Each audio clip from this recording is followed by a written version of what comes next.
Assalamualaikum warahmatullahi wabarakatuh. Salam sejahtera untuk kita semua. Pada kesempatan yang bahagia ini, saya Abda Adelia Fraidah akan menjelaskan materi maklah kelompok 2, yaitu kedudukan Al-Quran dan Hadis dalam Islam.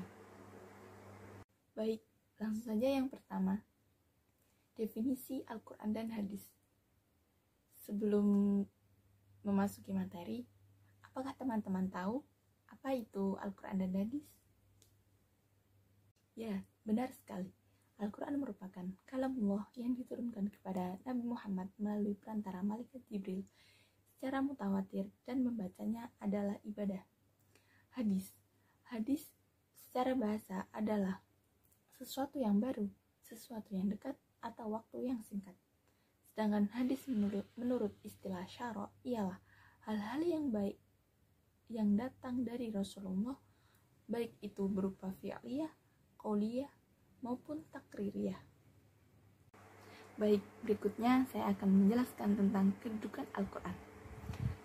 Kedudukan Al-Quran yang pertama yaitu sebagai kitab suci umat Islam, yang berisi tentang masalah ketauhidan, masalah ibadah, janji dan ancaman, ketentuan-ketentuan dan aturan, dan juga berisi tentang cerita atau sejarah orang-orang terdahulu, nabi dan rasul, tokoh-tokoh, dan bangsa-bangsa.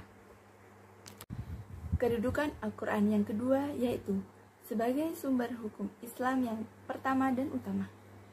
Di dalam Al-Quran terdapat beberapa ayat mengenai hukum. Yang pertama, ayat mengenai ibadah seperti sholat, puasa, haji, dan sebagainya, ada 140 ayat. 2. Mengenai hidup kekeluargaan dan sebagainya, ada 70 ayat. 3. Mengenai perekonomian, jual beli, dan sebagainya, ada 70 ayat. Yang keempat, mengenai soal kriminal, ada 30 ayat. 5. Mengenai hubungan Islam dan bukan Islam, ada 25 ayat. 6. Mengenai soal pengadilan, ada 13 ayat. Yang ketujuh, mengenai hubungan kaya dan miskin, ada 10 ayat. Dan yang terakhir, mengenai soal kenegaraan, sebanyak 10 ayat. Kandungan hukum dalam Al-Quran dapat dibagi dalam beberapa bagian. Menurut Muhammad Abu Zahra, hukum-hukum dalam Al-Quran terbagi atas ibadah, kafarat, hukum muamalah, hukum pidana, hukum keluarga, hukum acara, dan perlakuan terhadap non-muslim. Materi selanjutnya yaitu fungsi Al-Quran dan Hadis. Fungsi Al-Quran. Ada beberapa fungsi Al-Quran. Yang pertama yaitu Al-Quran sebagai petunjuk atau al-huda. Yang kedua yaitu Al-Quran sebagai obat atau asyifa. Yang ketiga, Al-Quran sebagai pembeda antara yang hak dan yang batil atau Al-Furqan. Yang keempat, Al-Quran sebagai rahmat. Yang kelima, Al-Quran sebagai penjelas atau bayan. Yang keenam, Al-Quran sebagai nasihat atau petuah. Oke, lanjut. Fungsi hadis. Pada dasarnya, hadis memiliki fungsi utama, yaitu sebagai menegaskan, memperjelas, dan menguatkan hukum-hukum dan hal-hal lain yang ada di dalam Al-Quran. Ada beberapa fungsi hadis.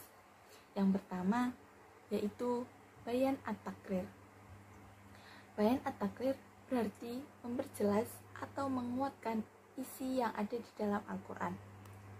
Yang kedua yaitu bayan at-tafsir.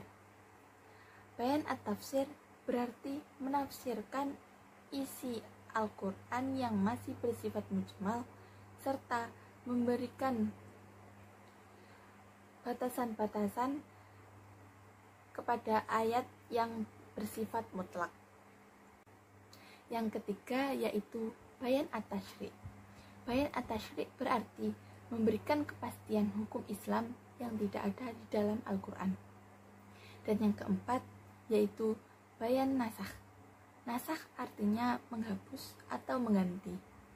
Jadi bayan nasakh berarti mengganti ketentuan terdahulu.